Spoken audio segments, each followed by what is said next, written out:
Okay, I don't know what happened there, but what's up, friends? My name's Aaron Ciotti. Everybody calls me Ciotti. Stream Elements killed the OBS audio. Welcome to Fun Friday.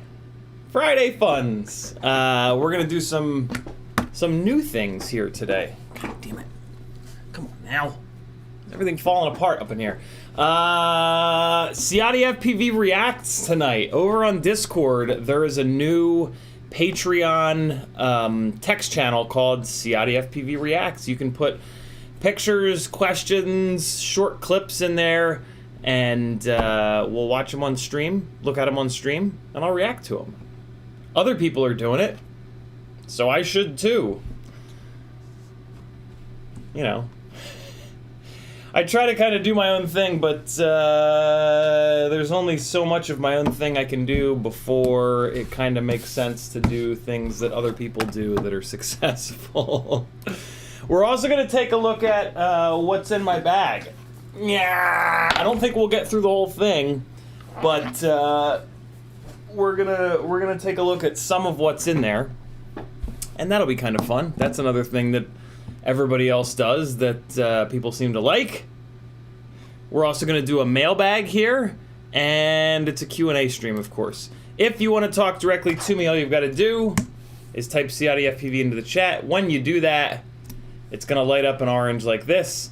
You don't have to put an @ in front of it, but you certainly can. You can also do that to each other. If you want to get somebody else's attention in the chat, type their name, spell it correctly, put the spaces in the right places. It'll light up an orange for them. It won't light up an orange for you, but it'll light up an orange for them. In the chat, Frank Nicholas was first, J Drones, GrizzFPV, CMYKFPV, Mr. Huggy, Chopper is here, Ram Donko, JC Custom Knives, Schizophrenic FPV, Z is in the house, Northern Tier, Ram Donko again, Richard, Riot9, Halfboard, JRFPV, WAM FPV, Neek FPV, Patrick Ruan, Dan Richmond, Haveboard, Ram Jam, Riot 9 with a $8.40 Australian super chat. He says, supporting the stupidity that is full-time FPV as a full-time job. Thank you very much, Riot 9. Noah Reinhardt's in the house, Aquiline FPV, RC Ritter. I think I got everybody. If I missed you, that sucks. The goat's got your back, though. I think that's all we're gonna do. Yeah, Q&A, mailbag, react to stuff. What's in my ball bag?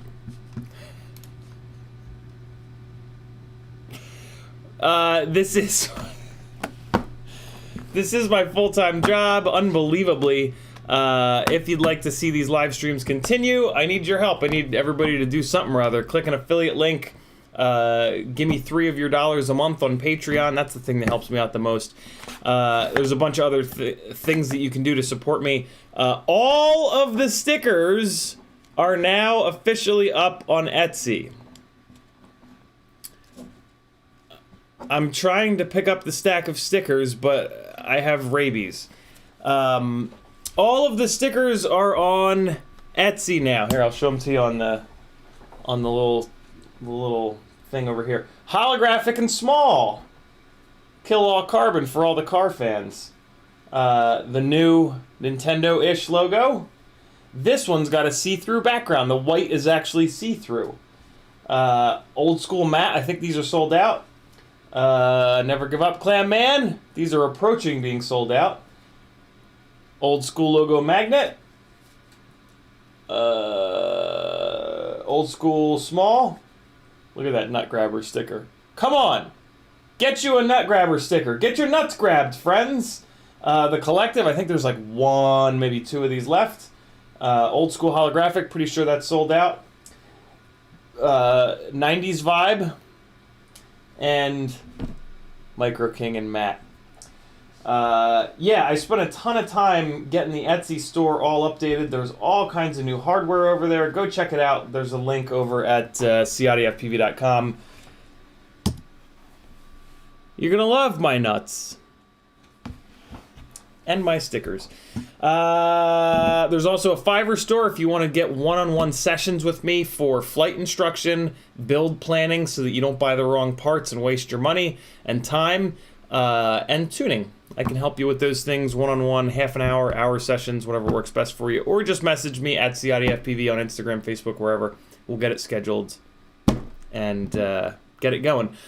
I've been in this hobby for a little over 5 years, and I absolutely love the opportunity to distill down 5 years worth of knowledge into a half an hour or into an hour. You know, it's a way that you can save like 6 months worth of research in the hobby, if not more. So take advantage of that. I would have loved to have had someone that was willing to do that back when I was getting started, first, second, third year, and the budget to be able to afford to pay that person, if I'm completely honest. What's going on in the chat? CMYK says, yo, yo. Right, 9 says, looking good for 50, my dude. I'm not 50 yet. God damn it, I'm only 40. Feel 50. I'm 50 on the inside. There's Riot 9 super chat. Thanks again, brother. Ramdonko says, how's the range extender work? CiottiFPV think I missed SME stuff.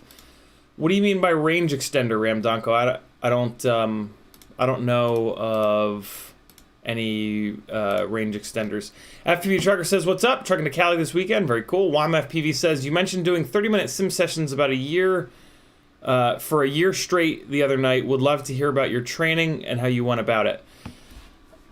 What do you mean, Wam? Yeah, I don't know what you mean. Would love to hear about your training and how you went about it. I mean, there really is no formal training to be able to like teach people how to fly.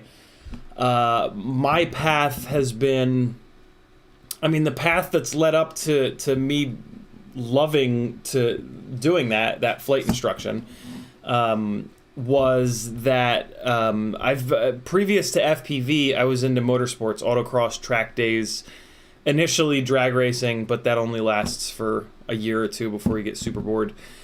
Once I got into autocross, I got really good really fast. Rookie of the year, South Jersey region, first year. And then after a couple of years, when I started to win driver of the year trophies, I started to instruct and help other people go faster and have more fun.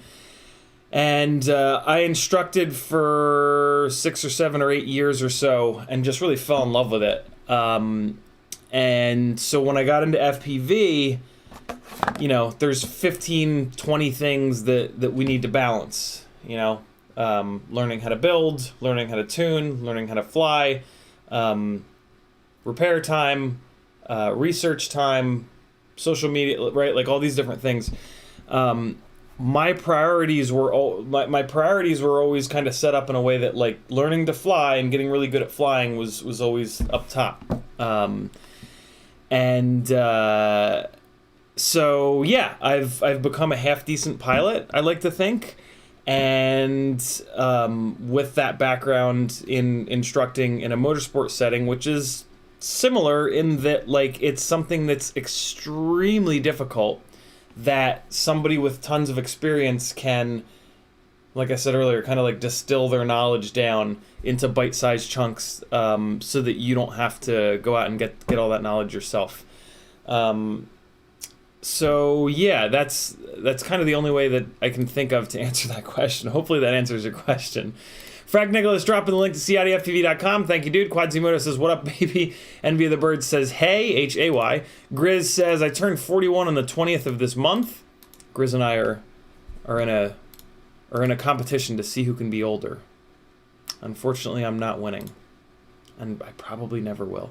Espander says, hey, CiottiFPV and gang. Aquiline FPV says, I just ordered a Happy Model Diamond F4 1S AIO flight board. Did I mess up, or is that a fine AIO in your opinion? I really like the one big thing that I really like about the Diamond F4 1S AIO whoop board is the weight. I'm very jealous of how lightweight that board is. That being said, what I'm afraid of with that board is that it's made by Happy Model and they don't get great. Their quality control sucks. Some of their boards are totally fine. Some of them aren't. So hopefully you bought it from somewhere that has a good return policy, like GetFPV or Pyrodrone. That way, if it does fail, then you tell them it blew up, and they send you a new one. Typically, not always, but so yeah, I would really love to. I would really love to start running that board. It does have the VTX built in, which is great. It's even got a receiver built in, which I might use, maybe not. The other big thing I like about that board is that it has the VTX built in. I really love that about the Newbie Drone boards. But yeah, I run the Newbie Drone boards, which are heavier, but way better quality. And yeah, I've had really good luck with them. So you didn't mess up at all.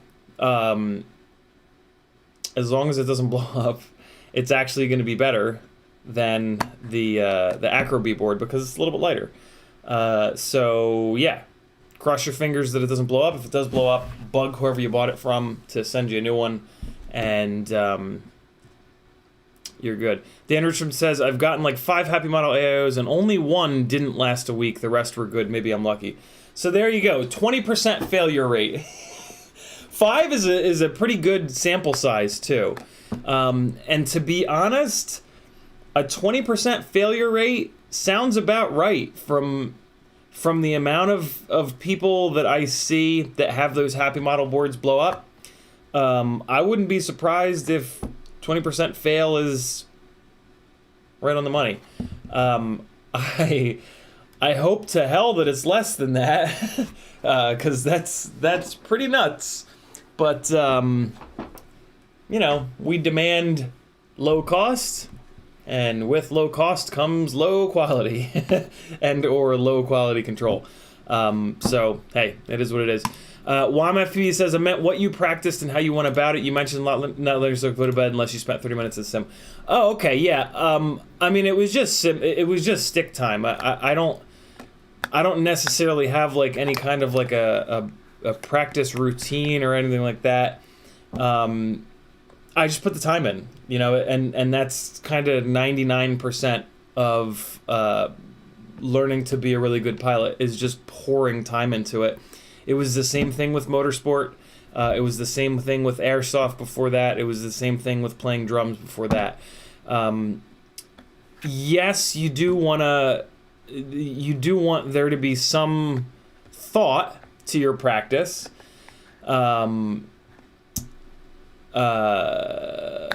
But I don't know, that comes pretty naturally to me. Like I know that I need to do drills sometimes, and I need to repeat the same difficult thing over and over and over and over and over again. I guess what I'm trying to say is 100% of your practice can't just be ripping balls. Like, that's going to help for sure. But, you know, that's the really fun part, and the really fun part is typically not the part that makes you get a lot better fast. You know what I'm saying? So, you need to balance.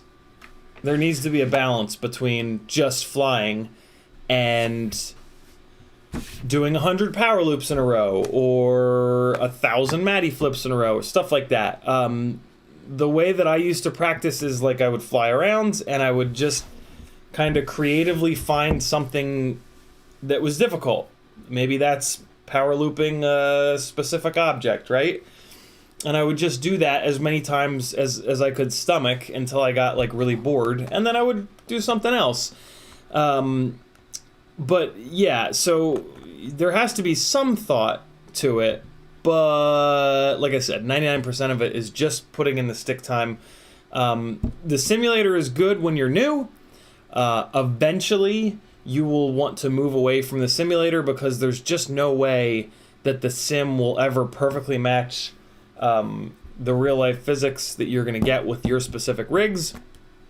And when you get to a certain point, my guess would be like 2 or 3 years in, if you're really working hard on getting on being a better pilot, the sim is actually going to mess you up a little bit because it's going to train your brain in its physics and its amount of and the way that the quad flies inside of the sim. And in the sim, you don't have to change batteries, you don't have to repair, so you get a ton of stick time in.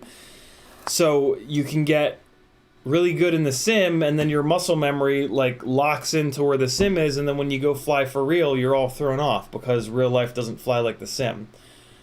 So eventually you have to focus on putting more time into real life than in the simulator. And that's hard to do. You know, you go out with a dozen batteries and that's only like 40 minutes of flight time, 50 minutes of flight time, right? You can sit and knock that out in the sim in one sitting. Hell, you could even do that every day. So yeah, just be kind of mindful, but for a long time, the sim is going to be a huge key to success in getting better at flying faster. So yeah, it's a really, really useful tool. Where am I at in the chat here? Benjamin West says, are you going to Rampage? As long as they'll let me volunteer again. I can't really afford the tickets. It's sort of always been that way. So what I mean, in life in general, whenever I can't afford something, I try to volunteer at it so I can at least be there. And I love volunteering for stuff, and I love helping. So yeah, as long as they let me volunteer, hopefully I'll be able to set up. Well, I don't know if I should say hopefully, because it was a really difficult thing to set up, but whatever. Yeah, hopefully I'll be building Micro Mayhem again this year, like I did last year. And yeah, I'll have a bunch more tiny whoops. It's to do. My guess is that it'll be in that same area, and I'll bring the 3-inch ripsqueaks and probably break them all there. It's such a busy little area that realistically brushless whoops are the jam for that area that Micro Mayhem's going to be built in.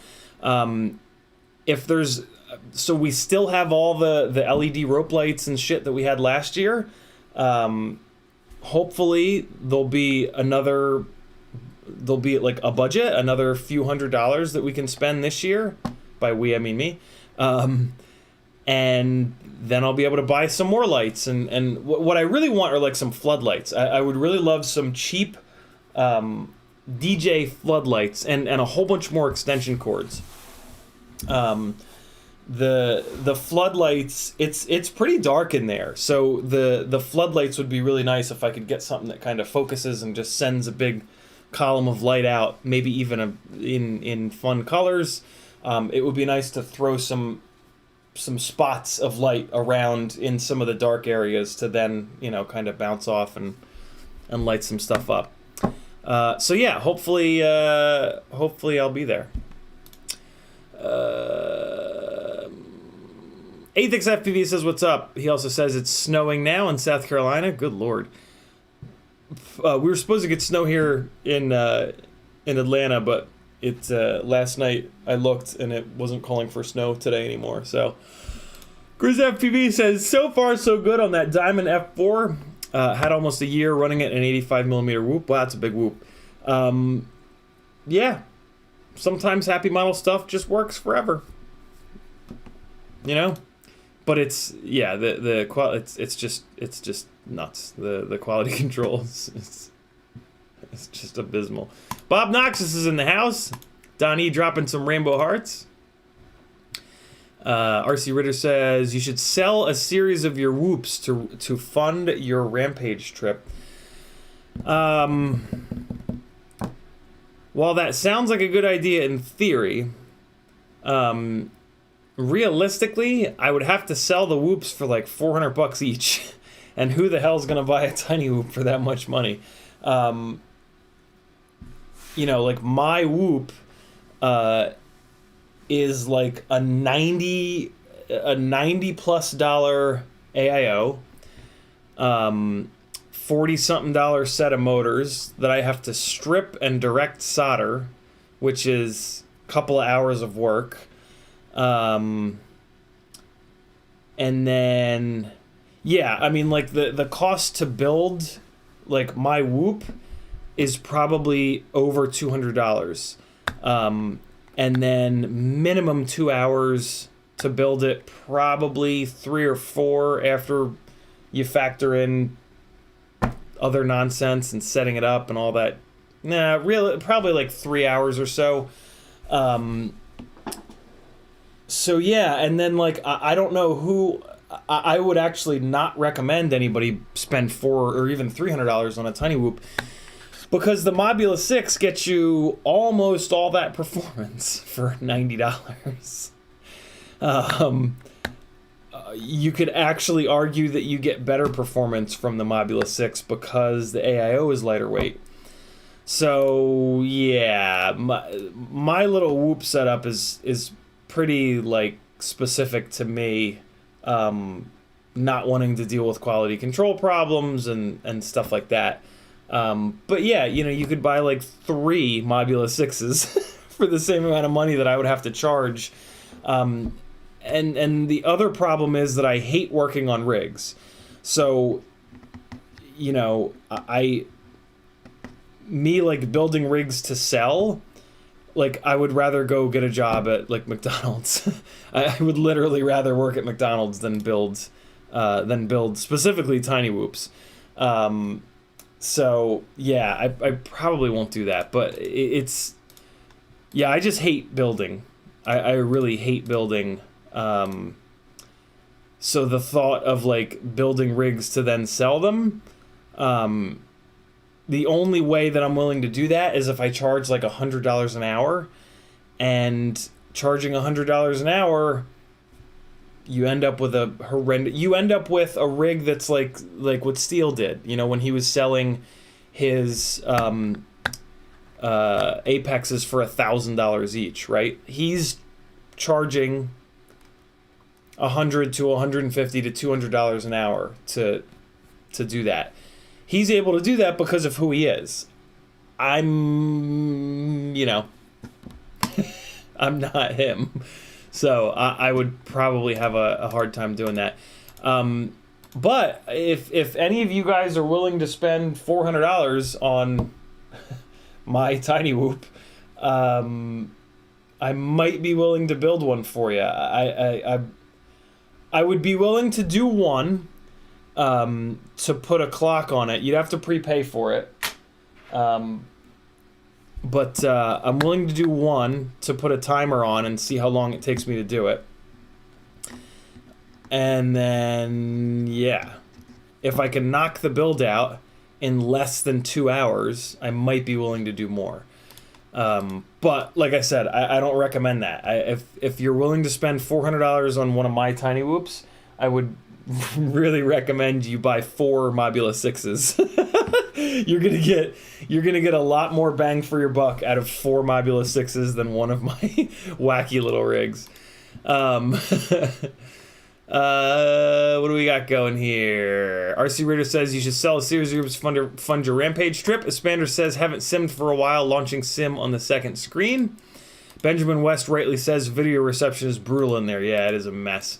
Ramdonko says toy automatic hover drones are ZVEB equals less than 20 squids. I don't know what that means, Ram, but I like it.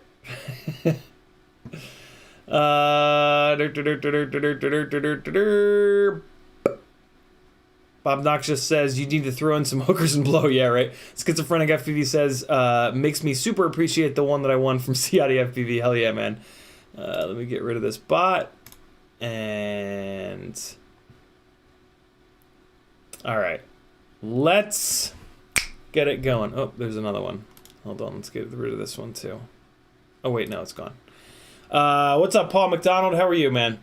Video looks different because I moved the light over here. I had the light over here for a while. I put it back in the safe. It just, the way that this desk is set up, the light being here was a pain in the ass. It looked a little bit different. This is a much safer way of lighting myself. Although, I already kind of don't like it. It's kind of flat. All right. Let's do a little bit of mailbag.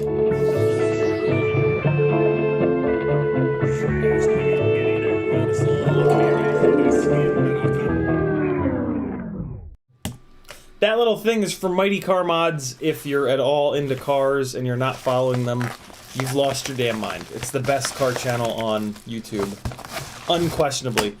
This is a bag sent to me by D-Quad. They're a Dutch frame manufacturer, and they work closely with GemFan, and yeah, they said, hey,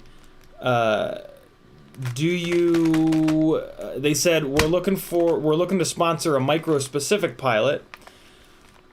Are you interested? And I said,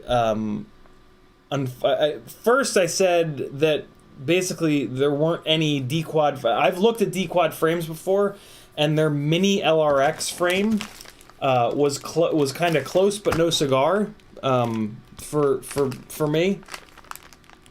And I said, you know, the problem that I have with it, the big problem that I have with it, so it's a removable arm 3-inch frame, school bus style.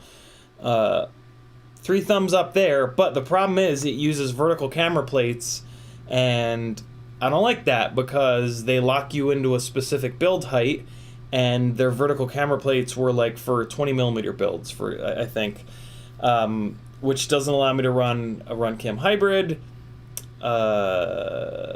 So when I said that to them, they said, "Oh, well, we'll just make a new, we'll just make you a camera plate for the run cam hybrid." And I was like, "Oh, well, okay then." So I said, if you can do that and you want to send it to me, I will absolutely give it a shot, and then we can talk a little bit more. So they did. They sent it over.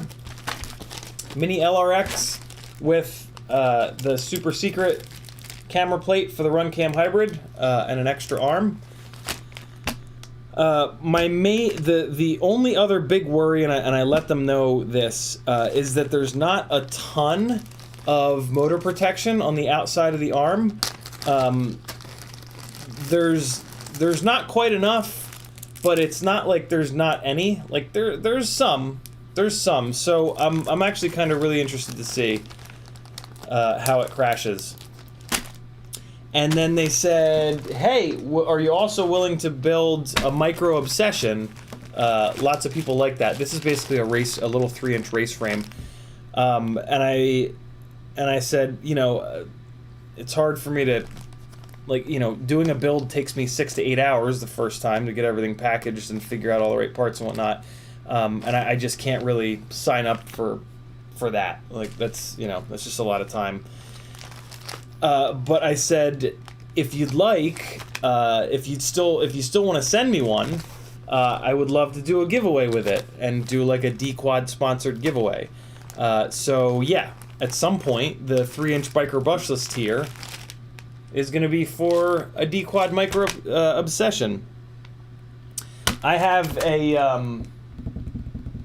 there's a full-size D-Quad obsession floating around in here somewhere. They sent them out to all GemFan sponsored pilots so that in the future, if they want us to do some durability testing on props, we at least have a really durable frame. Then there's the cost of the electronics, but whatever. So that was super cool of them. But yeah, this is a slick little frame. So shout out to D-Quad. Very cool of them to send some stuff over. At some point, I'm gonna piece this. I'm gonna dry assemble this mini LRX, and I'll let you guys know what I think. I'll give it the little bend test, and we'll weigh it. But we're not gonna do that tonight. So I'm gonna put this aside. And this is a box that T-Bird sent me, actually. And man, there are some goodies up in this box. So huge shout out to T-Bird. Tyler is extremely generous. There's a couple of T-Motor Pacer. There's a T-Motor Pacer single-sided flight controller F7. What is this, 30 by 30? Looks like a 30. Feels like a 30 by 30. Yep, 30 by 30, which is flat on one side. This will probably end up in a giveaway. The 20 by 20 version of it. This little fella. This I'm actually probably going to use in a build. More than likely one of these DJI builds because it has the plug header built in, which is pretty rad. And then this is another one of those Pacer F7 30 by 30s. Ow! I just pinched myself. As well as, I don't even know where he got this, but an Acon 20 by 20. The digital is it? Yeah, the digital version of the Acon 20 by 20 with the tiny little pads. Actually, this is. Maybe I'll use this one. I'm not sure what I'll use with a build, but yeah, very very cool of them. But the really gnarly thing that he sent are some well, this isn't, but DJI goodies. What's in here is what I'm trying to show you. This is a naked Vista. This is a nude Vista, and according to Rosser's toothpick video that he just came out with, if I file these holes a little bit, apparently this will fit in a 25 by 25 tiny whoop build, which is just wild. I don't really understand. I don't really understand how it's possible. Oh, now I do. Oh, I see what they did. Okay. So, yeah, I'm strongly considering, actually, putting this into that toothpick that I just finished up and doing a DJI toothpick because realistically, that's a really good way of getting acceptable HD out of a toothpick. You know, I built it with that Diamond VTX DVR all-in-one board on it, but that's recording analog, so it's not gonna look all that great. I forget who it is, but somebody here on YouTube, I just saw their... Oh, that wire just broke off. The power wire just let go. Yeah, I saw that they'd done one of these, 3S. I'm gonna try to do that on 2S. And it was wild. Yeah, it flew really good. Not a huge weight penalty. So yeah, we'll see. This Naked Vista may very well end up on that toothpick, and I'll have a digital toothpick. That could be super cool. I'm excited by that. And then these two guys for the glide builds. So we've got Caddx Nebula Pro with the micro camera. This would be a 20mm standoff build. And then I think this might be a nano. Let's see. That's fancy packaging, man. T-Bird, my God, man. This is you are very, very generous. This is rad. So this is the Nano, yeah, Nebula Nano V2. Although that's the micro cam. Okay, so two. So these will work for the. But there's a Vista in here, so I can just grab that Nano camera. I don't know. I don't know if the DJI builds are gonna work with 15mm standoffs. There's a good chance that they won't.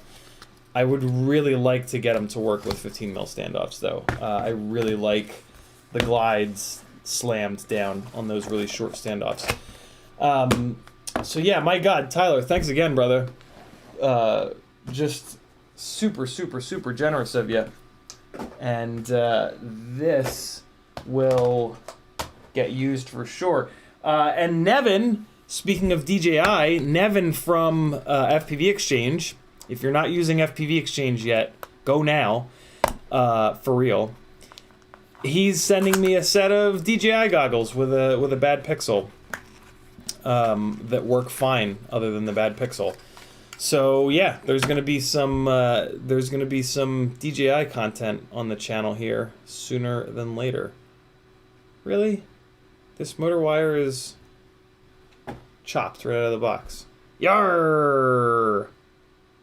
Arrgh. Yarr. Yarg. It's just the silicone, it'll be fine. This is a wee little iFlight 0803 with bearings. I got a set of these when I thought that 0803s were the answer for these 75mm whoops that are picking up Insta360 Go 2s that I've been building. But check this out. This guy here, so this is the powertrain that Joshua Bardwell sent me from a V3 Acro B that I've put into a Cockroach 75 frame with a double BT 2.0 connector, and I'm running it on 2S. On the Newbie Drone 0802 motors. And I've only put a couple batteries through it, but it flies really well. There's a little bit of weirdness going on that I'm still trying to figure out, but I feel like 0802s are maybe okay once they're on 2S. These, so that I'm head to head comparing it to this one, which is on 0802.8. beta FPV motors. And it seems like it has roughly the same amount of power, and it's like 3-point-something grams lighter because it's an 0802 versus an 0803, basically. So, yeah, 2S has changed things a little bit. 2S really woke those 0802s up. I still have a bunch more testing. Like I said, I've only put like 2 or 3 batteries through that rig. But yeah, I'm kind of shocked at how much of a difference it's making. So we'll see. We'll see what happens. On one hand, I'm kind of pissed that I ordered these Zing 0803s because I, in theory, might not need them. What I really like about this, the potential of these 0802s being enough motor, is that they're newbie drone motors, so they have the annoying JST 1.0 motor connectors on them, which work with the newbie drone boards. So I was able to just plug these motors straight in rather than having to smash my head into the desk 18 times and then direct solder them.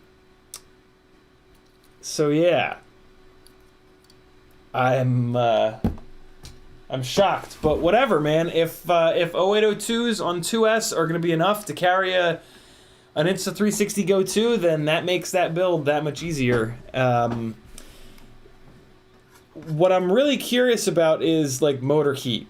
In theory, the 0802s should have a harder time shedding heat than 0803s because it's much less of a stator volume, much less of a heat sink. So we'll see. More testing is needed. Come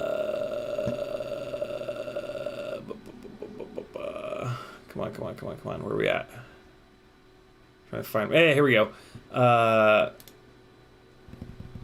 Ram Donko says dry build. I don't know what that means, Ram.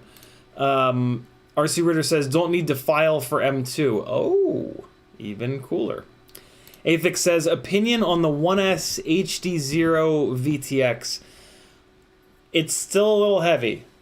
It's light for what it is, but it's heavy for a 1S whoop that's going to perform really well. So for just cruising around, it's going to be great. But for the type of whooping that I'm trying to do, that VTX is just going to be too heavy. Especially compared to like a newbie drone board, excuse me, which has the VTX built in, so it kind of weighs nothing. What's really nice though is that we're getting closer. We're getting closer, and the digital VTXs are getting lighter, so it's a step in the right direction. But I'm not going to go there with it. I don't want a tiny whoop that I can to just cruise around with. I want a tiny whoop to do ridiculous things and fire it up at the ceiling and dive it down from the second story to the first story and stuff like that.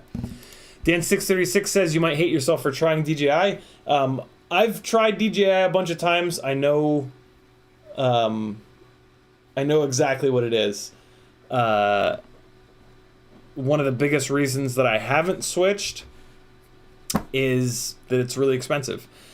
There are other reasons, but the biggest reason has always been money. Smoothing Reuben says, did some GPS pulls on the 3-inch Apex Speed build, topped out at 107. Jesus. Not as fast as Diatone's 3-inch, but I'll take it. 107 is nuts. My God. Thurberg2500 says, welcome to the dark side. Thanks, dude. Bob Noxious just knocked a full glass of sweet tea all over his desk. For anybody that doesn't live in the South, sweet tea is basically iced tea with about 10 pounds of sugar in it. So Bob Noxious's desk and floor are now just sticky forever. There's not an amount of soap or hot water that will make that area less not sticky. Ravaxon says, I know I'm late. Any thoughts on the One S Sharkbite VTX? Just talked about it. Z Corella says, those bearings better be orthodontic level bearings because the cheap bearings only have a rating up to like 25,000 RPM. I ran Beta FPV 0802 22,000s and Zing 0802 22,000s for a little bit, which cost roughly the same as these Zing motors, and the bearings held up totally fine. I probably only ran 20, maybe 30 batteries through it, so I don't know if that's long enough to find out, but I don't know. I might not even use these Zing 0803s. That's a lie. I will definitely use them because this is the whoop that's on the Beta FPV motors, and I chose to not direct solder the motors on this, so I have motor plugs. So I'll be able to head-to-head these Beta FPV 0802.8 12,000s versus these Zing 0803s on this rig, which will be pretty cool. And we'll see. We'll see which of those JST 1.25 motors are better suited for picking up a big fat camera, all things considered, in the world of small little rigs. Frank Nicholas says, what KV are the 0802 you're running on 2S? These are 18,000 KV, and I have them scaled. Initially, I scaled them down to 60%. That wasn't quite enough. I kicked it up to 70%, and that was about right. Let me do the maths and see what that amounts to. 18,000 times 0.6. Okay, so initially it was like a 10,800 kV motor. That's pretty much on 2S. That's pretty much what it felt like.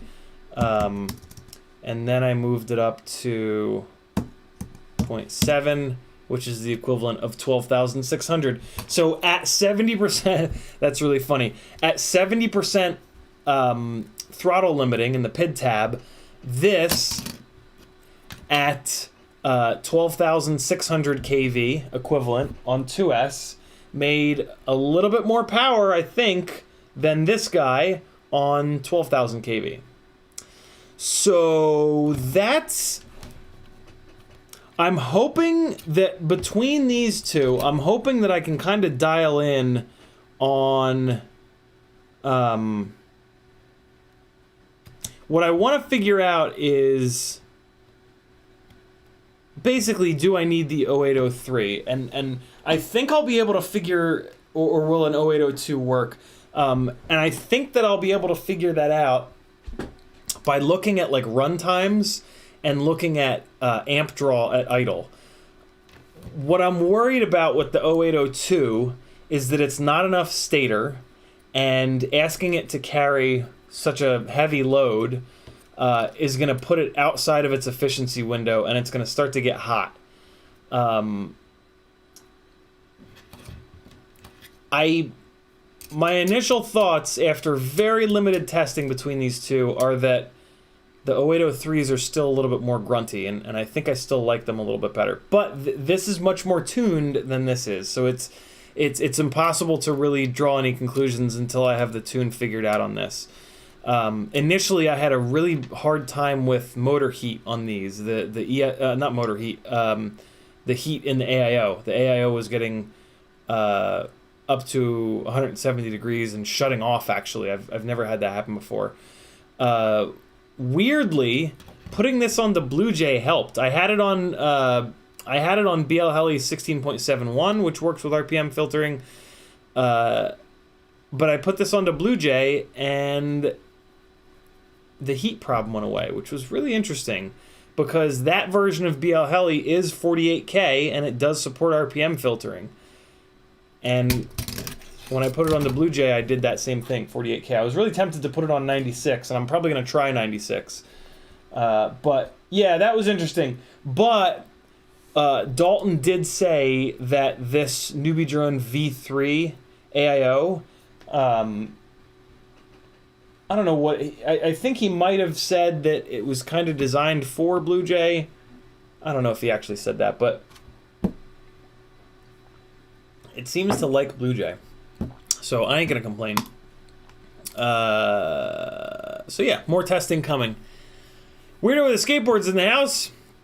Sorry for not singing over the drum. Come through the frat. Send it when I'm in the real world again. No hurry, brother. It is all good. Glad to have you in the chat. YouTube did the thing. Scrolling back up. Rob Axelson says newbie drone motors also have solder pads under them. They do, Rob. And you know what's nice about that? What's nice about newbie drone? I guess it was just the prototype ones. What I was gonna say is that the prototype one on the prototype ones. Wait, those aren't the newbie drone motors. What am I doing? On the prototype ones, they left those pads unmolested, and it looks like, yeah, they did that on these. Some of the companies put the PCB down there, but then they cover it up in a shitload of liquid electric tape. And that stuff is really hard to get off. Whereas newbie drone leaves those pads unmolested. Unfortunately,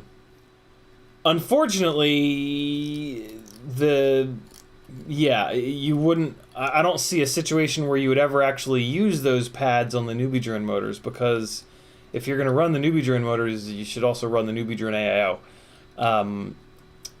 So like, it's nice that they did that, but it's the other motors, like the Happy Model 25,000 kV 0802s. Those are the ones that I want that little PCB, so that I can get a set of the JST 1.0 leads, solder them onto the motors, and then just plug them into the newbie drone AIO board.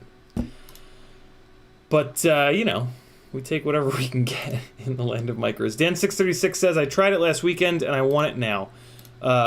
What's that, Dan? What'd you try last weekend that you want now? Jackalope says, don't forget to just enjoy flying digital. It's fun to see things. Yeah, I mean, that's the big thing that I've noticed when I've flown DJI is like, oh, this is really fun to fly around. Like, I feel much more like I'm flying around. Initially, that actually made me fly worse, because I was just kind of like, woo-wee. And I've heard that from a bunch of people, but I'm sure I'll get over that pretty quick. Z says, if you have the higher RPMs, you can use 96K, but you sacrifice the torque at low RPM. Interesting. I thought with 96, the only torque that you would lose is braking torque, which tiny whoops don't really have much of an issue with. Maybe I'll stay 48 then. I'm totally fine with 48. I'll try 96 because it's easy to switch, and I'll see if I can notice a difference. Freeloader says hello. Dan636. Oh, DJI. Got it. Cool.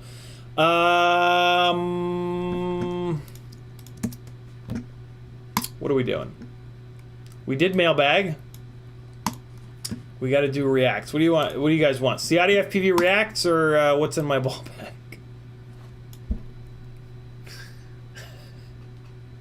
What's in my ball bag? I'm gonna get in trouble one of these days for saying horrible things. Let's do reactions. This is the new super secret Discord channel for patrons only. 10 whole cents a day gets you onto my Patreon. You can get there by just searching CiottiFPV on Patreon, or go to CiottiFPV.com.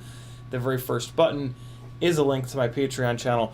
For $3 whole a month, you will get access to this, and then you'll be able to post things for me to react to. It's Darts posted a bot AFX build with 2306 motors rated for 6S, Caddx Vista, Diatone Mamba, Race Stack, F7, and a 50 amp ESC. I love these Pyro Drone battery straps, but throw one on a scale. You will not believe how heavy they are. Pyro Drone sells a and the strap that I prefer is a plastic buckle, and it's thinner than this, and it doesn't have all this crazy wild stitching. If you're gonna run 2 straps, you can get away with that. These Pyrodrone straps here, these really heavy duty ones, if you can only run 1 battery strap, these are perfect. But on a build like this where you can run 2 battery straps, you can save almost 10 grams by going to the cheapo plastic buckle straps. Nice clean wiring here on the and I love the little race wires. If you're gonna run race wires, in my opinion, you might as well run LED race wires. If you want to turn the LEDs off, all you got to do is run a piece of black electrical tape over them, and you've essentially turned the LEDs off. I would also recommend holding these guys down. I'm sure that this race wire, I love that you can VHB the race wire down, but do yourself a favor and also throw like a zip tie, even just a small zip tie around the race wire. If you get a prop strike, the last thing that you want is these wires to come up and get mangled by the propellers. So it's worth a half a gram to throw a little zip tie on each one of these race wires just to pull it down. Make sure you don't pull it all the way down into the carbon, because carbon is conductive, and the back of the race wires can sometimes be conductive if it rubs. What else? Good looking build. This is interesting. Why are there screws here? Is this... I assume that this is some sort of a... Like, there's a base plate, and then this top part screws down. That's kind of interesting. I run the BMC 3D Session 5 mounts, which are like 20 grams. This setup, I assume, is going to be a little bit heavier because you got a bunch of metal. You could probably run like titanium screws, bring this weight down.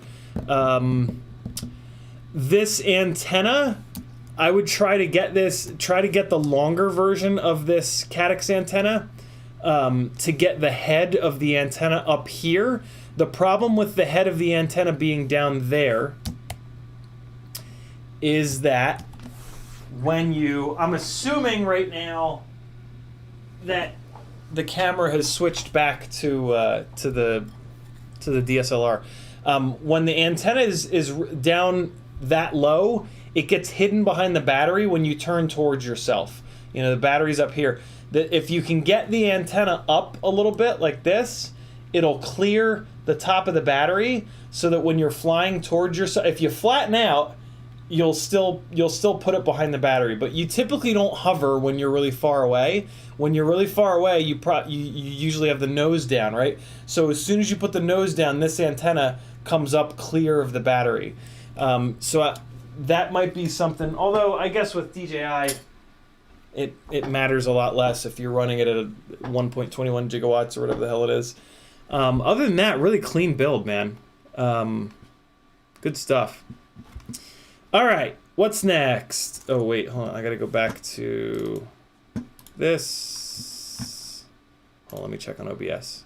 Is all right with the world in OBS land? Yes, it is. Let's get back into the Discord here. JT Knives with a rip post. Oh my god. Oh, JT, that's a big quad to be crashing. What's going on there? Why are you crashing such a big bastard?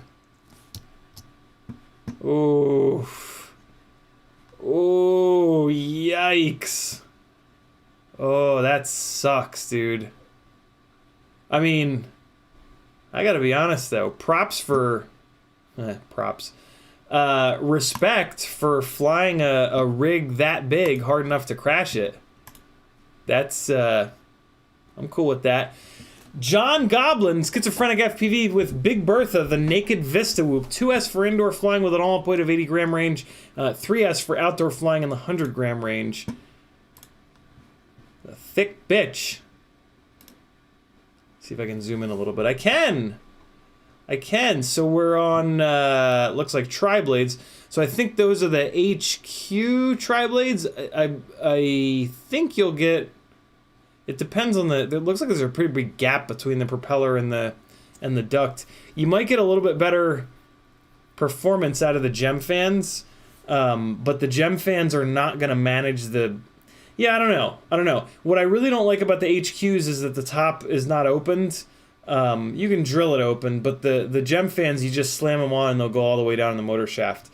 Might be worth trying. I swear to God, the gem fans are a little bit more balanced too. This is an interesting TPU canopy. It looks kind of thick though, my God, but it should oh, and it's got a little antenna holder. That's pretty slick.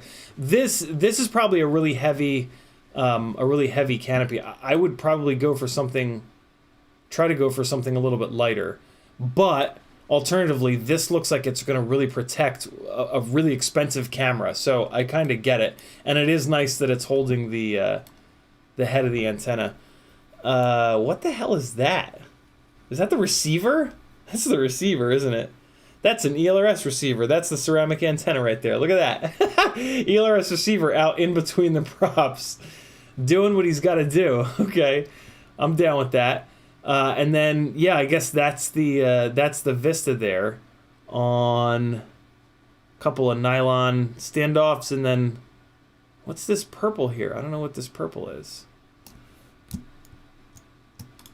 The build looks like hammered asshole, which I love because that means that it's getting crashed hard. Is this propeller too small for the duct? Is that what I'm seeing here? Is that what's going on? You running a smaller propeller? I think that's what's going on. Slick build, dude. Very cool. Riot 9 says gonna break away a little bit. Kyosho MP9, mostly titanium, aluminum, and carbon. 4074. What a strange motor size. 2000 kV 6S, 150 amp, Unify Pro 32. Nice. Foxeer Cat 3. Oh, it's set up for FPV. Look at that. Yeah, little FPV camera up here in between the shock towers. That's pretty rad. Does it not make you motion sick, though, to drive these things around in FPV? I assumed they'd be bouncing around so much that they would all go nutso. Look at this door back here. There's a glass door. Look at that. That's super dope. Black Sheep Squad, big ass TBS sticker. Nice. Look at that. Yeah, here's the little FPV camera. Huh. Very cool. Down with that. What else we got here? Mr. Huggy says, worst nightmare. Ladrones Club Mod L 3.5-inch FETEC G4 AIO on their alpha firmware. TBS 69, real Nachi, way too heavy. Toka 1606 motors. I've now changed those to some lighter 1404 3500. Lost 30 grams in the process. Good God.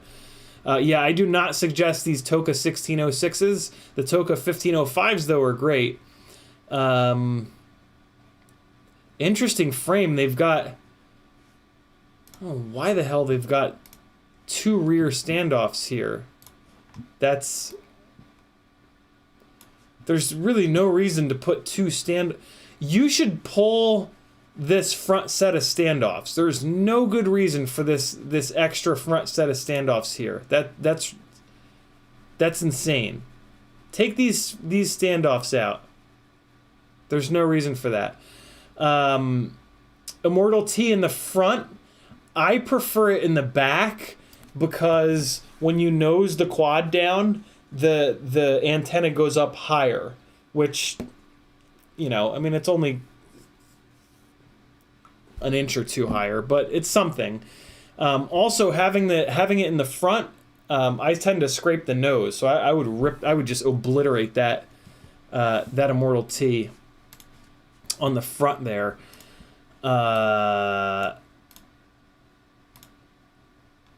Looks like some really serious tape on the arms. Do yourself a favor.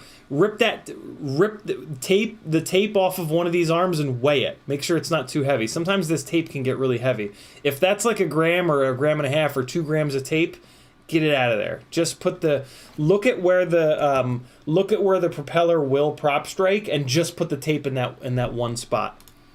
What else? Good looking build. Interesting frame. This frame has a big front camera cage section, which I kind of do like, admittedly. The AIO scares me. Of course. Good looking build. Let's see some flight footage from it. Or else, because I'm interested to see how it flies with the 1404 motors. It's probably going to be a little bit underpowered on those 1404 motors. So there's the VTX above the AIO. Oh, I'm sorry, not VTX. TBS 69 thing. I think, right? What is that? RC? Yeah, it's the 69. And then there's the FETEC AIO. I wonder if they'll hold up. I wonder if these AIOs will hold up.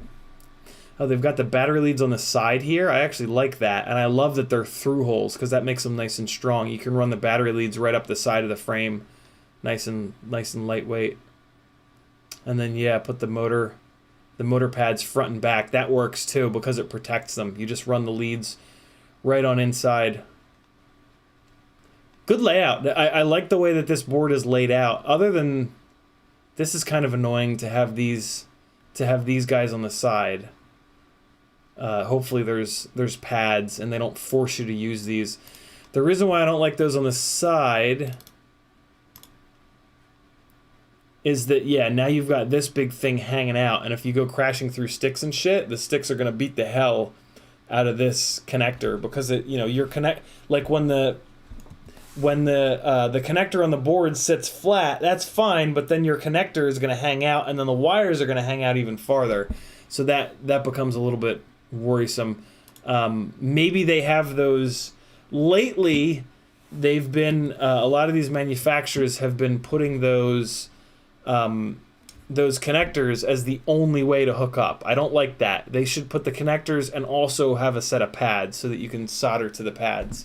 But it's hard to do with an AIO. There's not a lot of space to tuck stuff in. Bob Noxious says,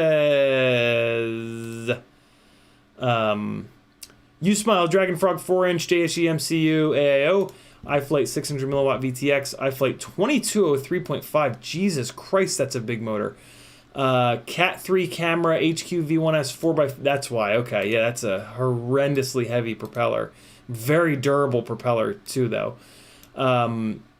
Hurricane 4023 preferred, and a 4S 850 mAh battery. Basher carries Orange 5 Faux Pro with these. 3-inch version 2. How many people can say they've flown black after a crash running on 4 blades? One motor has 2. They're side by side. Oh, that's a wild frame design. Camera cage up front. These HQ 4-inch props, if you want to build a 4-inch basher, these are the ones. These are unbelievably durable. They're also very heavy, but they are very, very durable. Get rid of these battery straps. This is like 10 extra grams of battery strap. This rig will let you run 2 battery straps, so run 2 of the lightest weight battery straps you can find. Look for the plastic buckle straps with as little stitching as possible. They'll be plenty strong. Look at those big ass motors. Look at those big wide motors. Jesus. And last one here. Oh, look at that camera cage. Look at all these horizontal standoffs in the camera cage. That's interesting. 2 TCMM CRC freestyle rigs, Martian 5 on the left, XD 220 on the right. These frames have been tough. There's that run cam orange. Yeah, I'm going to say the same thing. So these RDQ battery straps are the lightest of the metal buckle battery straps. The other thing that scares me about the metal buckle battery straps is that if that metal drops down and bridges 2 of the motor pads, it will blow up your ESC. That happened to Patrick Scott, one of the local fellows here. So that's another reason that I always run plastic buckle battery straps. The main reason though is weight.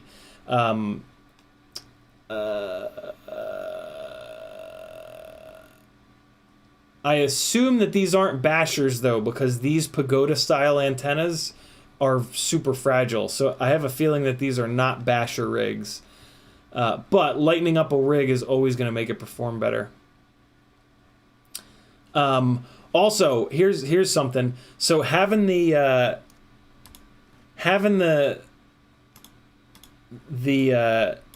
battery cables run like this is okay, again, if it's not a basher, but there's a big chunk taken out of this XT60. I assume that there was an inverted crash that broke this XT60. I've done this setup before. It's too hard on the battery leads. I really prefer the best battery, and this does make a difference. This like legitimately does make a difference. My favorite battery wire setup that I've found, and I've tried it every possible way, is to run the lead out the side. Run the lead out the side like this, and then tuck it under the battery strap. So it's not only does it have some form of retention, but it's protected. And then the battery, you put it in here like this, with the wires on the opposite side, so that you then loop the wires back like that, and then just plug it on in. So this way, when you crash inverted, the battery takes the hit, and specifically the back of the battery takes the hit.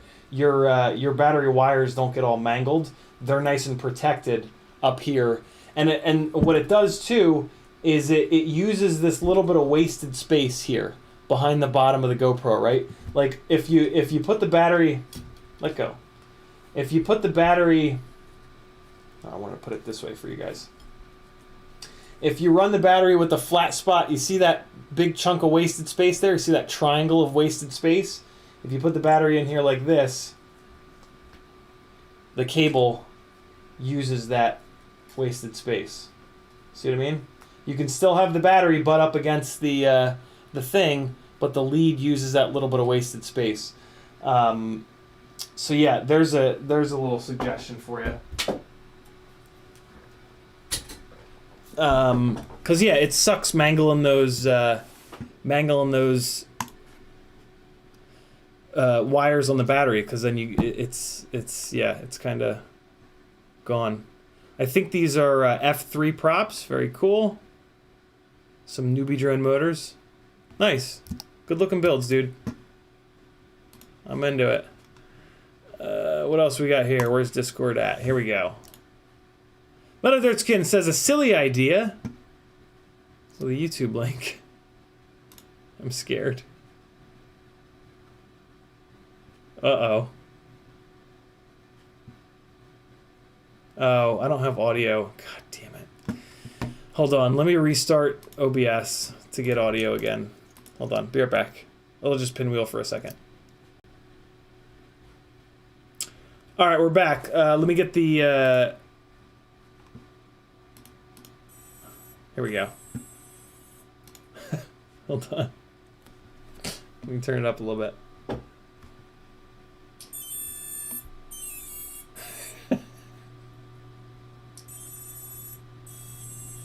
I knew it.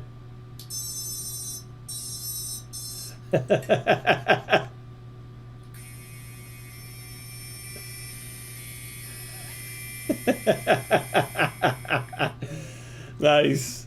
Nice. I'm going to drop this in the chat so you guys can... I don't know how much of that you guys could hear. But that's pretty cool. There you guys go. Link is in the chat. Click that. You're going to dig it. Nice, dude.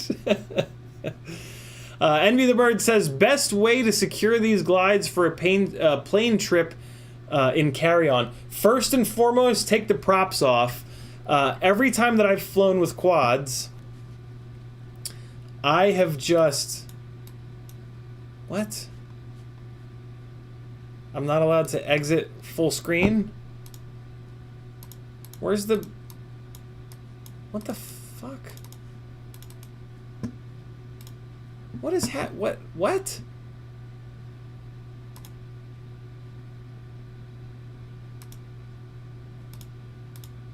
Hold on.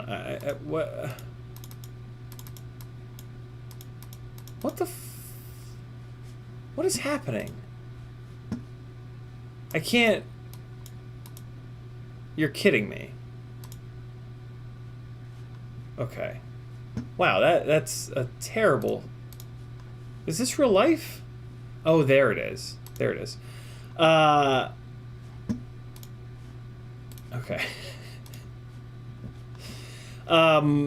Yeah, take the props off, and once you have the props off, if you're going to put them inside of a bag, they're going to stack a lot more nicely without the propellers on. But every time I've flown with quads, I've just taken the props off, and I've just put them on the outside of my bag. And I just keep an eye on my bag. Although you'd be able to hear and feel somebody like popping one of them off. If you're going to put them inside of a suitcase like this, I would just take the props off and then just stuff a whole bunch of clothes on top and below, and you've sort of padded them. But yeah, I've had good luck putting them on the outside of a bag. That's worked totally fine. If you're paranoid about somebody ganking them, just get like some cord, or like 550 cord or something like that, and just like wrap them up, tie a bunch of knots in it, and you'll be good. John Goblin says the 250 with, so that only works if you're going to carry on, right? The 250 with 4-inch arms from John Goblin, running 3.5-inch props, 3,500 kV airlight motors, GNB 900 mAh battery, because I can't have my only post be the DJI Whoop monstrosity. This is a very similar build to mine. Mine is analog with a RunCam hybrid, though. This is a good looking build. Yeah, these 3.5-inch props are probably great on these 2004s. Looks like a 4S battery. Good idea on that. And looks like your arms are above the base plate, so the arms are removable. I worry about this aluminum hardware. I would swap this aluminum hardware out, or just wait until it blows up. Titanium will be stronger than aluminum and only a little bit lighter weight. And then if you just never want to have to think about it again, you can go to stainless steel. I have found that this setup right here flies great even at like 270, 280 grams.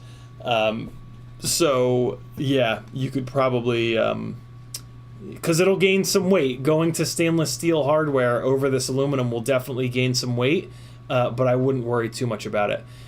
J.R. Bosch says, very nice, my latest. What is this? I don't know what frame that is, but we've got some race wires. I'll say the same thing that I said earlier. If you're going to do race wires, in my opinion, you may as well do LED race wires. They don't die or anything like that. Like if you smash the LEDs, it doesn't affect the way that it works at all. Cool little capacitor setup in the front here. I'm digging that. This is an awful lot of TPU back here. I would bail on this whole setup. This is probably like 20 or 30 grams of an antenna setup. TPU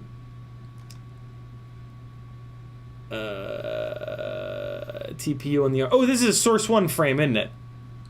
It looks like a Source 1 frame from the ends of the arms. Nubidrin motors, 2306 and a half, so I bet. Good retention on the XT60. Yeah, clean build. Wires are nice and twisted up and zip tied. I like that. You guys build clean. God damn. I feel like usually when I see builds outside of you guys, they're just a nightmare. But you guys have all been building really clean. This is the big thing that makes me want to cry, is just this huge chunk of TPU. There are... my preferred TPU setup is a antenna that goes direct to the VTX, and then you run this little thing to hold it up at a 45-degree angle. If you were to do this, you would easily save 20 grams, maybe even 30 grams over that setup, and I don't think that it would be much, if any, less durable. Where is it? Well, here's the link to my stuff on Thingiverse, just in case you want to kind of browse around and see the the stuff that I like. Fair warning, there might be some older stuff on here that I don't love anymore. It's on you to figure out. Here it is. Yeah, this is the thing. This is my favorite little way. A UFL or an MMCX antenna that goes directly to your VTX will slot right into here, and then you just put a zip tie so that it grabs it. There you go. Yeah, that would save a ton of weight. Alright. Right, 9 says news JPEG. John Goblin says, can I get an F to pay respects? So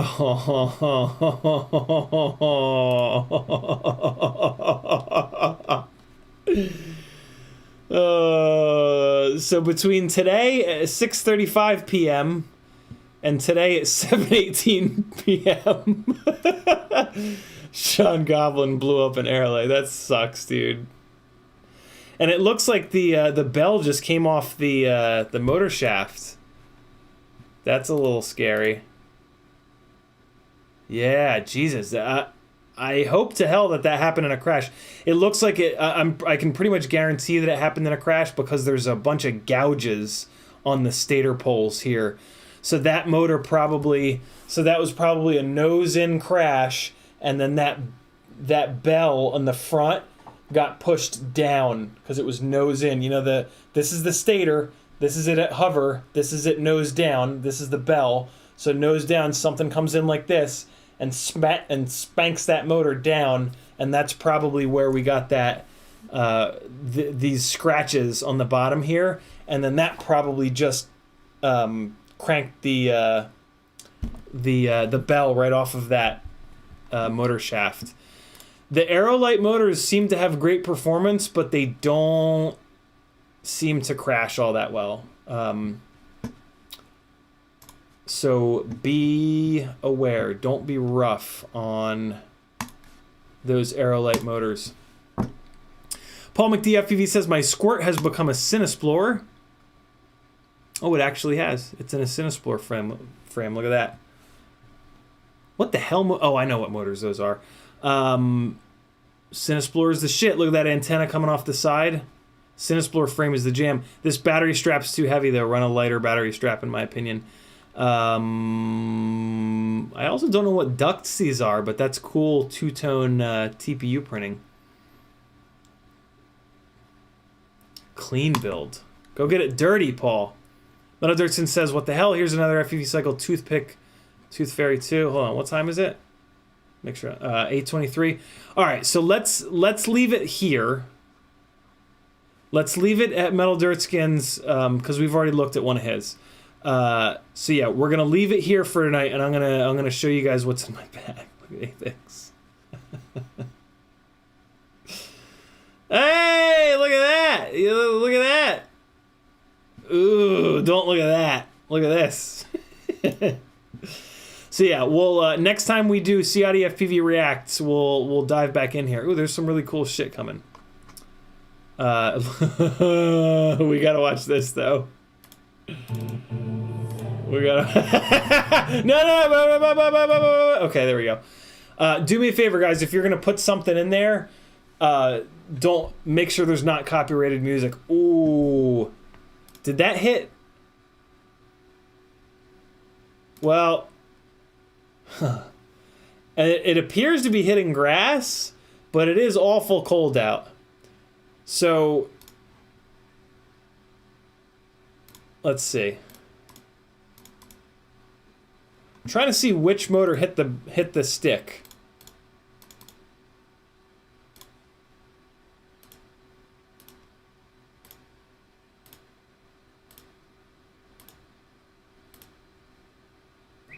I feel like the right side hit the stick and then the left side hit the ground.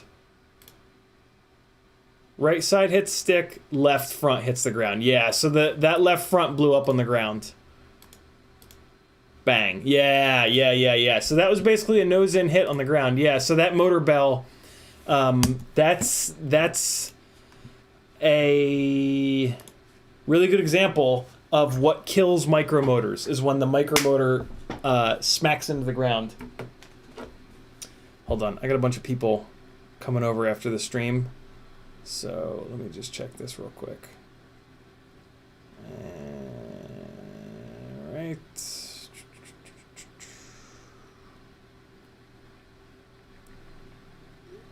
All right, cool. I'm good.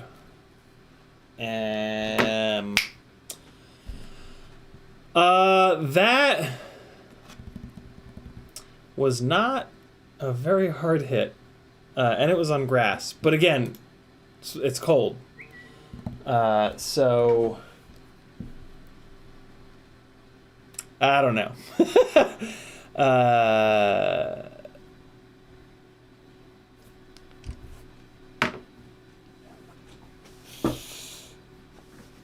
Oof. That's that was not a very hard crash. It's scary. That's scary that that grenaded that motor. But I don't know. Maybe the grass was really just that hard, because it is stupidly cold. Let me try to get caught up on chat. I'm not going to be able to get caught up on chat. I'm going to go as fast as I can to try to get caught up on chat. And then I'm going to show you what's in my ball bag.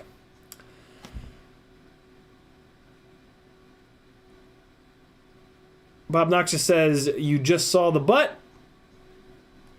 I'm not going to answer some of these comments that you guys have tagged me in the way that you want, because I just need to get through them too quick. Ramdoggo says, 2 years in the hobby, 1 year waiting for parts. Have given FPV more than 1,000 in currency either way by their own volition. Emails to prove. Mr. Huggy says, Shutterbug has a 26 gram HD0 digital 65mm 1S whoop. 26 grams. That's not too bad. We're getting close. Metadarson says, been told having the T on the nose is better because it stays more away from the rest of the quad when nose down. I have some both ways, so I'm not really sure. That's an interesting idea.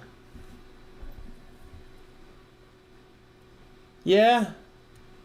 I don't know. It would never work for me because I would just rip it off on the ground. But interesting. Jason Crabtree says, I have an FPV camera on RC Rock Crawler with a servo to lean the camera out the driver's side to see the front tire. That's cool. That's very cool. Mr. Huggy says it has LED race wires now. Very cool. Mr. Huggy says the AIO is connectors only. That's annoying. Bob Noxious says very solid builds all are. He also says I'm no weight weenie. Happened to me too. Bridging the ESC. I'll say this: it's you guys want to be at least a little bit of a weight weenie, because by removing weight from pointless areas, you can put that weight into valuable areas. So if you like the way that a rig flies at 750 grams, if you save some weight in a bunch of different spots, you can go from a 1500 mAh battery to a 1600 or a 1700, and you can get better performance. Or you can go to bigger motors, or you can go to, so there are areas where you should put extra weight, and there are areas where you shouldn't put extra weight. So I try to target the areas that you shouldn't put extra weight because they have no real value there, and then you've freed up some weight to put into areas that actually have value. Or you just fly a little bit lighter weight of a rig that performs better, has better runtime, blah, blah, blah, blah.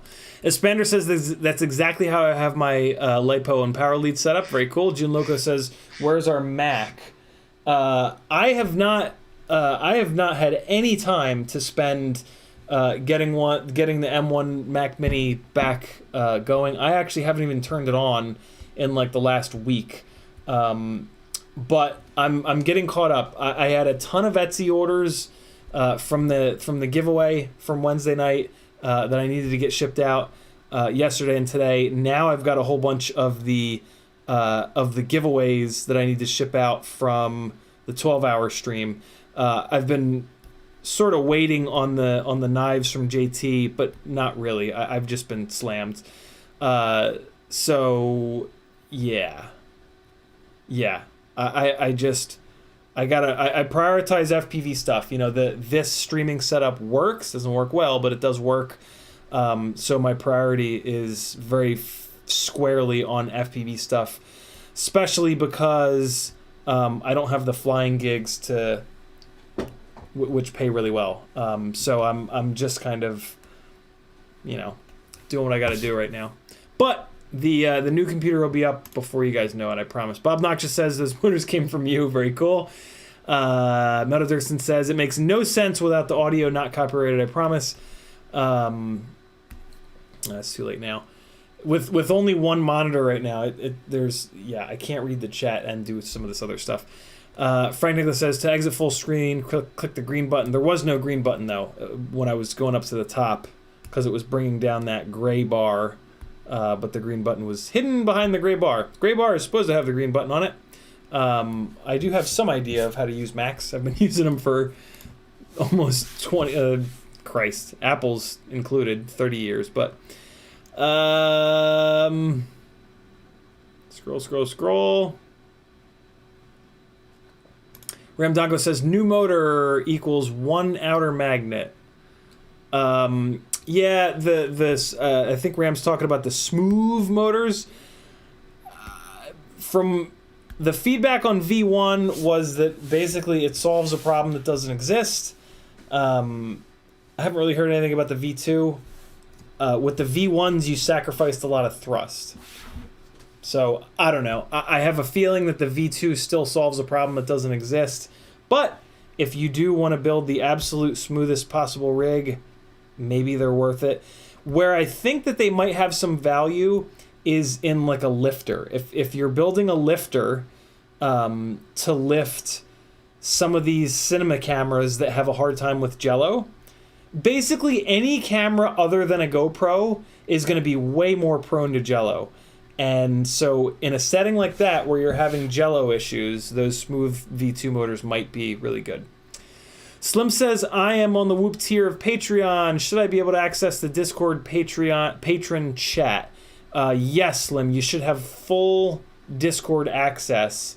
You do that inside of Patreon. There's a Discord function. Just Google search like link up my Discord with Patreon or something like that, and you'll find it. There's a setting inside of Patreon that you click, and then it does a thing in a place with Discord. When you first signed up for Patreon, there should have been instructions that came to you through your email, I think. Paul McDonald says, those ducts I found on Cults 3D, I think it was, I paid for them like $250 TPU with PETG insert for sturdiness. That's interesting. Huh. Bob Noxious says, all the music in my vids are copyright free. I love that. There's just no chance. What's up, bot? Everybody ready to jump over and watch some Bot Grinder? I'm going to be out of here promptly at 9 o'clock. I might actually end this a little bit earlier than 9. It depends on who shows up. My girlfriend Maggie is coming, and Patrick is coming as well with his wife, Monica, and we're just going to hang out. So, yeah, if they get here before 9, I might just kind of chop the end of the stream.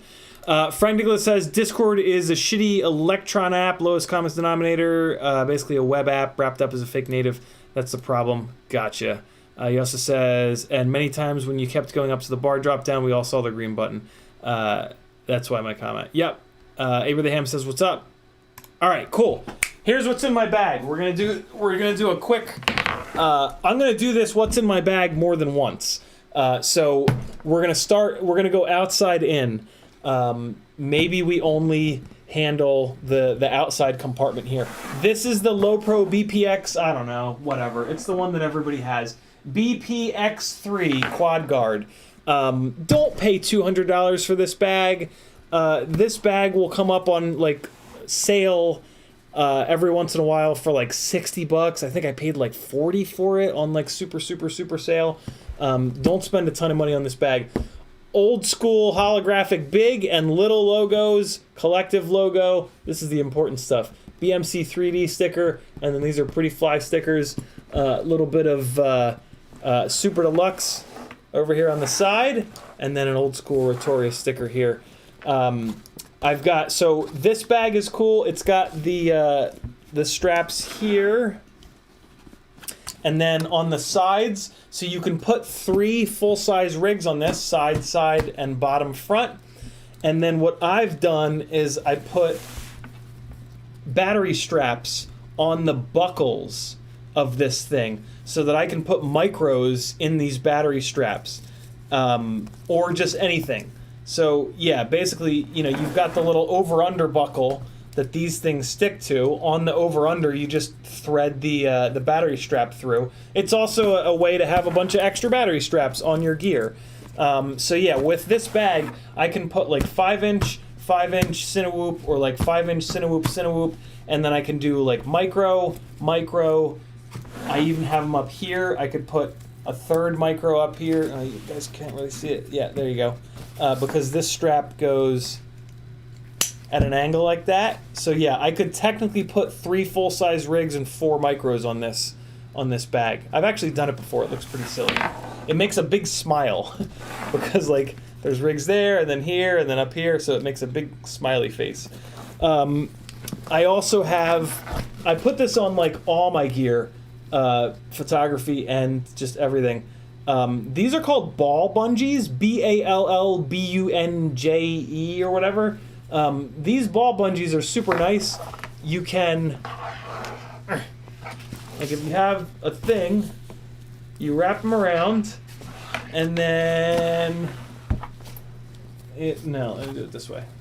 Wait, no. Well, it goes around a thing, and then it goes into its own little, goes in between its little, I don't know, they're great, and they're bungees, and you bungee things. So I have them on the bottom, you can kind of see them hanging down there, and then I also have another set all the way on the bottom here. I use these, like if I'm going to Maggie's, I'll take my, I'll roll up my yoga mat, and I can just run these ball bungees around it, and they attach to themselves. You guys understand how they attach to themselves? Did I explain that good enough? They wrap around a thing, and then the ball goes in between the two, and it just holds on. It's really just amazing. I'm trying to do it to show you guys. There it is. No, I'm not wrapping it around anything big enough. Get you some ball bungees. You're gonna love them. There it is. It goes in there like that, and it holds on. It's not holding on because I'm only putting it in my little fingers. But yeah, ball bungees are the shit. Put them on all your gear. They'll come in super handy. I think that's all I've done. Nope. I've done a little bit more to the outside of the bag. So I've got a big is this a D-ring? This isn't a D-ring. This is a I forget what these are called, but I have a bunch of these from Airsoft, and I've put this on this part. So when this is on my shoulder is here. So this hangs down like right around here. I'll show you. This is actually like a super bag hack. Carabiner, that's it. Or beaner. Thank you, North 49. So the beaner sits right here. The latch is opened here. This is an old trick from Airsoft, right? So what's really cool about having a beaner here is you can take like another bag like this, or like anything, right? And you can just throw this, you can just slam this into the front of the beaner, and then like I'll carry like 5 bags of groceries like this, and it's on your front, right? So you got your heavy ass bag on your back, and then and then you got a bunch of weight on the front. That's Patrick. Come in. So yeah, having a carabiner on the front here is really nice. You guys will dig doing this, and it just pulls down on the straps. It just pulls down on your shoulder. It's great. Hey, I'm gonna end this stream in a couple minutes. So You don't have to. you sure? Yeah. Do whatever you want. Take your time. You want TV? Or you just want to be hanging out romantic on the couch in Purple Land? All right, cool. So I got, I think that's everything on the outside of the bag, right? Yeah, that's all the things that I've done to the outside of the bag. So here's what we're going to do. We're going to go through this pouch in the bag, and then I'm going to chop this stream, and you guys can get ready for bot grinder. This pouch in this bag, if you put a lot of stuff in this pouch, it starts to push into the inside of the bag, which is kind of annoying. So I don't put a lot of stuff in this pouch anymore, but I do have some flat stuff in here. Save these little things of silica and just put them in all your stuff. They'll control the humidity inside of your things. Okay, is that everything? I don't even know what's in some of these compartments. All right, so that's everything from out of here.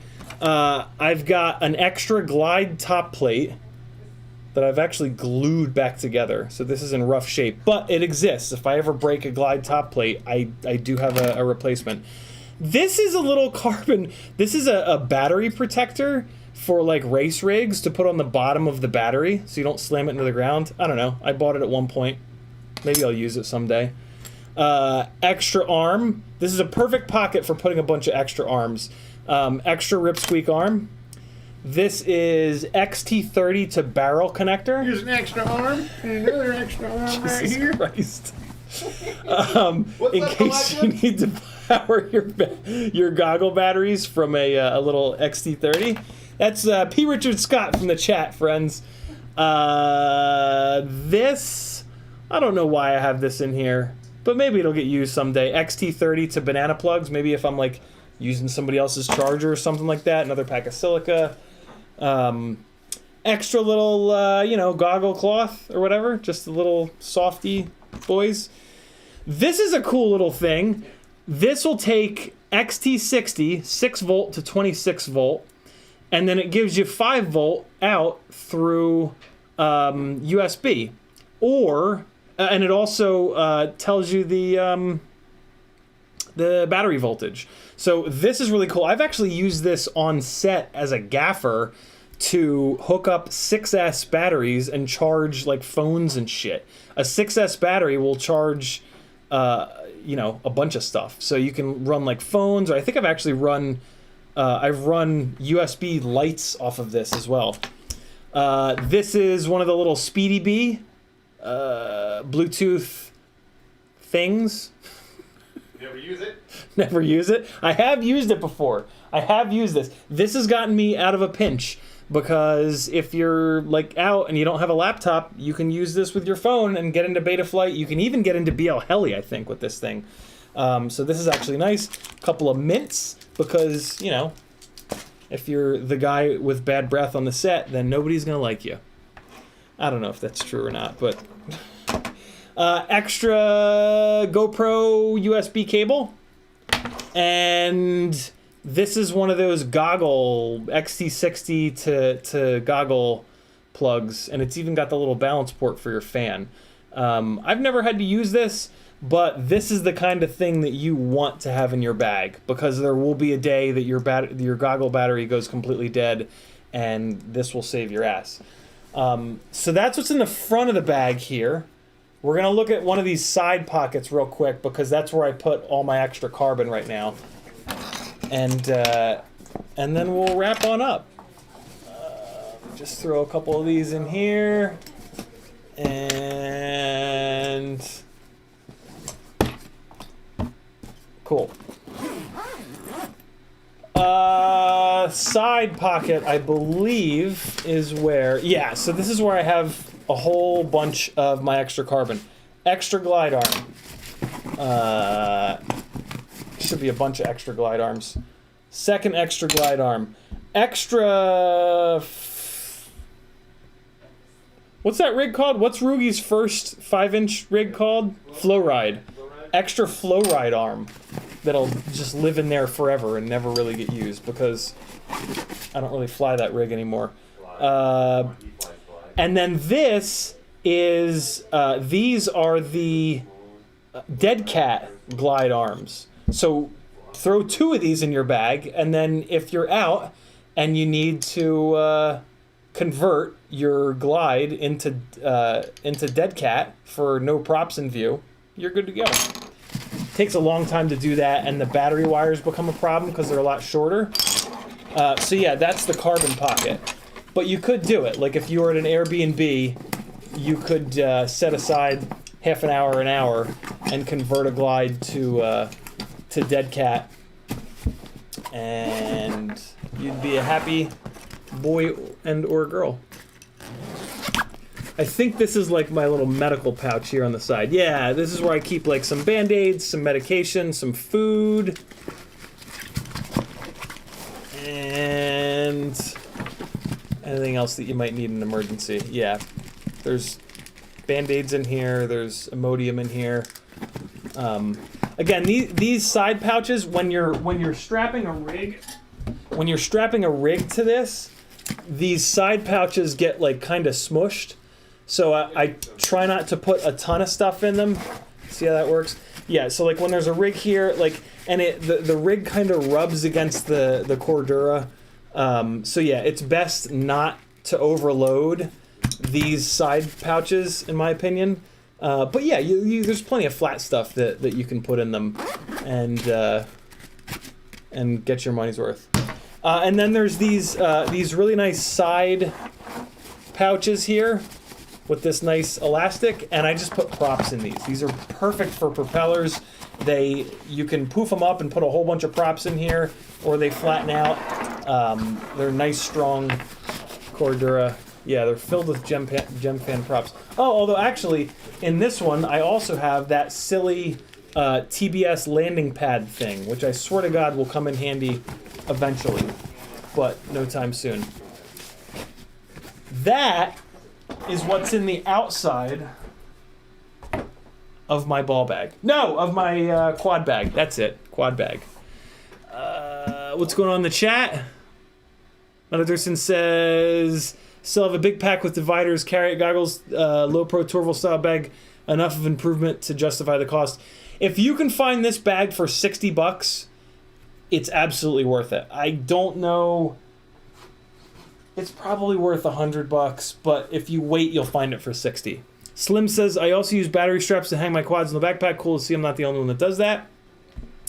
I'll give you guys one quick thing from the inside of the bag. Speaking of battery straps.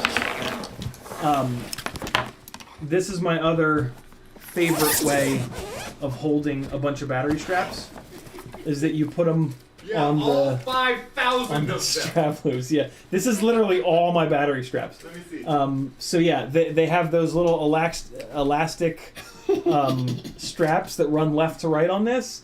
A lot of people I see put tools in them, but then the problem is when you close this, your tools like just mangle anything that's in here. So battery straps are, they're soft. So when you close the bag, they don't mess anything up. So yeah, this is how I like to store all of my battery straps. And then, I have them when I go out, I have them when I'm here. All is right with the world. I've used more of them than you have. Patrick says he's used more of them than I have. Athix says Speedy B only works on BLL. Yes, I think. Good call. I didn't realize that. Slim says you're prepared like a Boy Scout. You have no idea, man. Wait till you see the inside of the bag. Bob Knox was the last comment of the night. He says, say hey to Patrick for us. Chat says hello, Patrick. What's up, my dudes? He says, what's up, my dudes? That's the outside of my bag, friends. I love every single one of you. Let me give you some flying to watch. I'm gonna lay some pipe in the chat. No, not in the chat. On the stream. I'm gonna lay some pipe here. Run Boy's the name of the song. And here comes the pipe flying. Enjoy some flying, friends. I love you all. And to all, a good night. Oh wait, no, this is not. Is this the same thing that I played before? No, it's not. No, it's not. We're good. Enjoy some pipage.